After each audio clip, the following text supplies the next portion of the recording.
to the multimedia on stress and infertility. We examine how does stress impact fertility. Infertility is the inability to have a baby after 12 months of unprotected sex, including recurrent miscarriage or the inability to carry a baby to full term.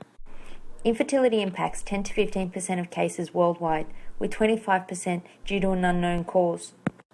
How does stress impact female fertility? Up until now, studies were unclear if stress caused infertility or infertility caused stress.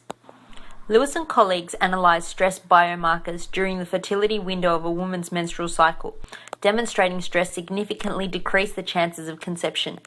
Science has recognised and accepted links between stress and the activation of the HPA axis, proving the concept that bodily stresses can disrupt a woman's menstrual cycle. The HPA axis is responsible for regulating the hormones which need to remain balanced in order for the female reproductive system to function optimally. Increased level of these stress hormones can interfere with the timing of ovulation, lessen the chance of implantation, or lead to miscarriage, proving stress is detrimental to fertility. How does stress impact male fertility?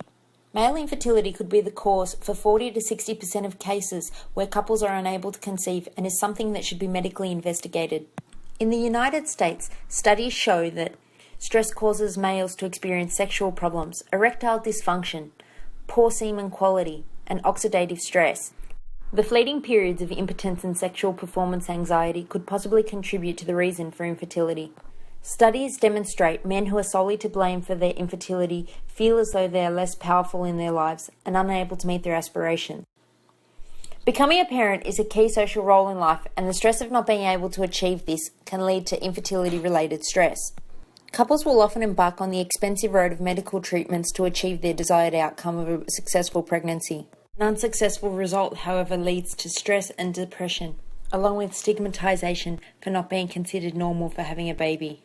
According to Folkman and Lazarus's transactional model of stress, if a person perceives having a baby as a primary appraisal, they will experience a greater degree of infertility-related stress. The self-regulation theory predicts anxiety and depression. It emphasizes that people aim to achieve goals but constantly focus on what they do not have. The self-discrepancy theory highlights that there's a discrepancy between the actual, ideal, and ought self, emphasizing that anxieties, depression, and sadness arises from inconsistencies between the selves. The solution is cognitive behavioral therapy. Talking about it helps. It gives couples coping strategies and helps them combat self-regulation and self-discrepancy problems. Here are some tips to combat stress. Think happy thoughts, be positive, and above all, relax.